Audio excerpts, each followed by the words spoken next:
আসর হয়ে আইছে, পান্ডা গালে দিয়ে কিরম সবাই আগোচি পাচ্ছি না, মাগরিবের আজান দিয়ে দিছে, কি হচ্ছে তো কবে কিরা বেলা কি 4 ঘন্টা খাটো হয়ে গেল নে। আসসালামু আলাইকুম। ওয়ালাইকুম আসসালাম রহমতুল্লাহি ওয়া বারাকাতু। হাজির বংশ মাগফিরাতু জান্নাতু যুনুবাতু। এ তোরা তো কোন সময় ইমাম মুয়াজ্জিন খাদেম খতিব আলেম উলামা তলবে আলেমকে কখনো সালাম দিস না, দেখলি তোকে গায়ে জ্বালা ধরে। হঠাৎ করে ইমামের বাড়ি এসে সালাম দিচ্ছিস, ঘটনা কি? ফেরে হরিছিস না কোন জায়গা? হুজুর কি কন, সালাম কালাম কি আমার আব্বা শিয়ে গেছিল? এ তো আব্বা মরে গেছে, সালাম না শিখলি হয় না, তাই শিয়েছি একজন আলেমের দ্বারা আসবো। আর আমরা এমনিতে বছরে 4 বার আব্বার নামে মিলাদ দেবো, বুঝছেন? এই জন্যই সালাম কালাম একটু শিখতেছি। হুজুর আলেম উলামাকে দ্বারা আসতে হবে না। তা কি হয়েছে? সালাম তো মনে হয় 1-1.5 বছর ধরে শিখেছি, তাও তো জুত মতো সালাম শিখতে পারিস নাই। সালামের কাহিনী কি? কোন জায়গায় বাধা টাদা দিছিস নে? ফেলে দিছিস না কোন জায়গা? কি কন হুজুর, আমার আব্বা নয় খারাপ ছিল, আমরা কি খারাপ নি? ও কথা মোটেও কইস না। বাপ ভালো যার বেটা ভালো তাই, মা ভালো তার জি, গাই ভালো যার দুধ ভালো রে, আরো ভালো তার ঘি। এ কথা মনীষীরা কয়ে গেছে। দাঁড়িয়েছি তো কয় ভাই বাপের দ্বারা। তাই সালামের কাহিনীটা কি? কোন জায়গায় সান্দায় নইছিস নে?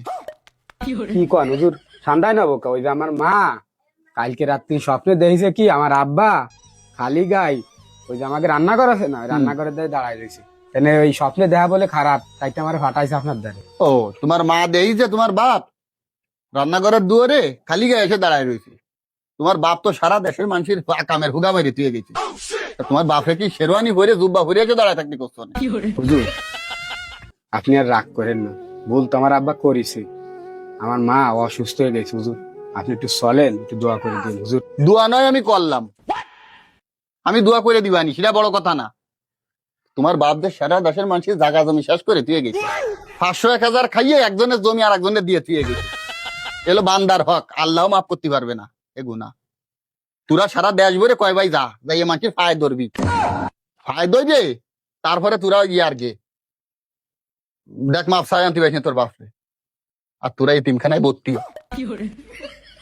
চুল দাড়ি সব পাই গেছে, তোরা এতিমখানায় ভর্তি হ, চল মেয়ে নিয়ে দেয়। এতিমখানায় ভর্তি হয়ে দোয়া কালাম শিখে তোর বাপের জন্য দোয়া করে। আমার বাড়ির সীমানায় আসবি না, এই আমি ইমামতি সালাম দেবো, সরে যাস। আমার বাড়ির সীমানায় কেউ আসবি না, দোয়া নিতে অন্তত আসবি না। যারা আলেম আবেদ একিনওয়ালা যারা দুনিয়াতে চলে গেছে, আমি তাকে ছাড়া দোয়া করি না। দৈনের মানুষের হক নষ্ট হয়ে গেছে, হুজুর একটু দোয়া মারাই দিয়ে দাও। আমার বাড়ি এসে আমার মা স্বপ্নে দেখতেছে আমার আব্বা খালি গায়ে দাঁড়ায় রয়েছে, আমার আব্বারে শেরওয়ানি গায়ে দাঁড়া দিয়ে দেবেন। যাই দেখগে তোর বাপের কবরের মধ্যে কি হচ্ছে সেটা যাই দেখগে। কয় বাপ বিটা সারা দেশের মানুষ জ্বালাইছি। আর এমনি আমার মা অসুস্থ হয়ে পড়েছে, আমার আব্বা জিনিস দোয়া মারাই দিয়ে যাও, আমার দোয়া মারাই দিয়ে যাও। এই তোরা এতিমখানায় ভর্তি হবি, কয় ভাই এতিমখানায় ভর্তি হ, বেলিহাদের দল। তোর বাপের জন্য তোরাই দোয়া কর। তোর বাপের জানাজা তো আমি পড়াইছিলাম, তা কি করে জানাজা পড়াইছিলাম আমি আর আল্লাহ ছাড়া কেউ জানে না। যা কাজে যা, আমার বাড়ির দাতে সর। দোয়া কিন্তু তোরটা ফড়ানো লাগবে না সপ্তাহের মধ্যে, সর কিন্তু আগে কিন্তু সর। তাই র মাথা মুথা নষ্ট করিস না। শোন বাবা, দোয়া হচ্ছে বাপ যদি সন্তানের উপরে করে, দোয়া 100% কবুল হওয়ার সম্ভাবনা আছে। আর সন্তান যদি বাপের উপরে মা বাপের উপরে দোয়া করে, ওটাও 100% কবুল হওয়ার সম্ভাবনা আছে। এই যে আমাকে হুজুর মুদু জাগে ডাহে দিয়ে দোয়া খায়ের করায়, আসলে কবুল হতেও পারে না হতে পারে। তা তোর বাপের যে কর্মকাণ্ড ছিল, এই দেশের জাতীয় সুদ করেও তোর বাপের জন্য দোয়া করবে না। কাজেই আমি তো নামাজের পরে প্রত্যেক মৃত ব্যক্তির জন্য দোয়া করিয়ে থাকি। তোরা একজন ভালো আলেমের সোহফাতে থাক, থাইকে তোর বাপের জন্য দোয়া কর, আল্লাহ চাইলে কবুল করতে পারে। আর তোকে জানা মতে যার সাথে তোর বাপ অন্যায় করে গেছে তাকে কাছে যে মাপ চাইস। মৃত ব্যক্তির পরে মানুষ ক্ষোভ রাখে না, আল্লাহ চাইলে মাফ করে দিতে পারে। ঠিক আছে হুজুর, তা যা, আমি তোর বাপের জন্য দোয়া করে দিবানি, আর তোরা এই কাজটা কর। আসসালামু 5 আলাইকুম। ওয়াক্ত নামাজ পড়িস, একিনের উপরে থাকিস। এরপরে তোর বাপ যে কয়বার স্বপ্নে দেখা দেবে দেইস, ওই জুব্বা ভরে দেখা দেবে, নাহলে শেরওয়ানি ভরে দেখা দেবে।